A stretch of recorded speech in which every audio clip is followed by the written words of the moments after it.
সিদ্ধ ডিম দিয়ে মেয়োনিজ এই সময়ের খুবই ভাইরাল একটি রেসিপি। যে প্রথমে সিদ্ধ ডিম দিয়ে মেয়োনিজ তৈরি করেছে তাকে তো অস্কার দেওয়া উচিত। ভাই, সিদ্ধ ডিমের মেয়োনিজ যে এতটা পারফেক্ট হয় তৈরি না করলে বুঝতে পারতাম না। আসসালামু আলাইকুম, ড্রিম কুকিং থিয়েটারে স্বাগত জানাচ্ছি। সিদ্ধ ডিমের এই মেয়োনিজটা যদি আপনি একবার বাসায় ট্রাই করেন, আপনি আর কখনোই দোকানের মেয়োনিজ কিনে খেতে যাবেন না। মেয়োনিজটা এতটাই পারফেক্ট আর টেস্টি হয়। যেহেতু সিদ্ধ ডিম দিয়ে মেয়োনিজ তৈরি করব, এর জন্য আমি দুটো ডিম নিয়েছি। ডিম দুটোকে হার্ড বয়েল করতে হবে, অর্থাৎ ডিমগুলোকে একটু বেশি সময় নিয়ে সিদ্ধ করবেন যাতে ডিমগুলো অনেকটা হার্ড হয়ে যায়, ভিতরে যাতে একদমই নরম না থাকে। তাই একটু সময় নিয়ে ডিম দুটোকে সিদ্ধ করে নিতে হবে। আর আমি এখন ডিমের খোসাটা ছাড়িয়ে নিচ্ছি। আমি আজ আপনাদেরকে দুটো ডিম দিয়ে করে দেখাচ্ছি। এর জন্য ব্লেন্ডার নিয়েছি, তার মধ্যে সিদ্ধ ডিম দুটো দিয়ে দিয়েছি।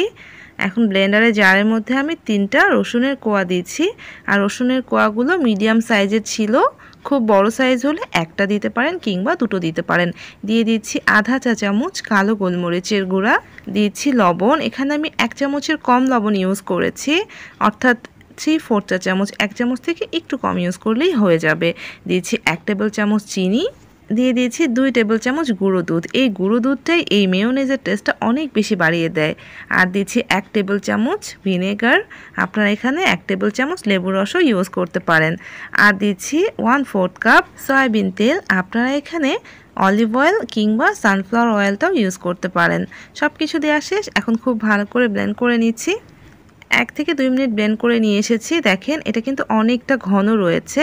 1-2 মিনিট আমি হাই স্পিডে ব্লেন্ড করে নিয়ে এসেছি, এরকম ঘন হয়ে গিয়েছে। এখন এই পর্যায়ে আমি এর মধ্যে 2 টেবিল চামচ পানি দিচ্ছি, খুব বেশি না, 1.5 টেবিল চামচ থেকে 2 টেবিল চামচ পানি দিতে হবে। এখন আবারও হাই স্পিডে 1 থেকে 2 মিনিট ব্লেন্ড করে নিচ্ছি। খুব ভালো করে ব্লেন্ড করতে হবে। খুব ভালো করে আমি ব্লেন্ড করে নিয়েছি। আর ব্লেন্ড করার পরে টেক্সচারটা এমন হয়েছে, ঠিক এমন হতে হবে। এ পর্যায়ে 1 থেকে 2 টেবিল চামচ পানি ইউজ করলেই দেখবেন যে মেয়োনিজটা এরকম পারফেক্ট থিকনেসে চলে এসেছে। আর দেখতেই পাচ্ছেন এটা কতটা পারফেক্ট হয়েছে। মানে সিদ্ধ ডিম দিয়ে যে এত পারফেক্টভাবে মেয়োনিজ তৈরি করা যায়, এটা যে তৈরি করেছে তাকে তো অনেক অনেক ধন্যবাদ। এটা তৈরি না করলে বুঝতেই পারতাম না যে কাঁচা ডিম দিয়ে মেয়োনিজ তৈরি না করে সিদ্ধ ডিম দিয়ে যে এত মজার, এত পারফেক্ট মেয়োনিজ তৈরি করা যায়। আর এর টেস্ট আমার একদম দোকানের মেয়োনিজের মতো পারফেক্ট লেগেছে, একদিকও কম মনে হয়নি। এটা এতটাই পারফেক্ট। আমি একটা ব্রেডের মধ্যে মেয়োনিজটা লাগিয়ে নিয়েছি।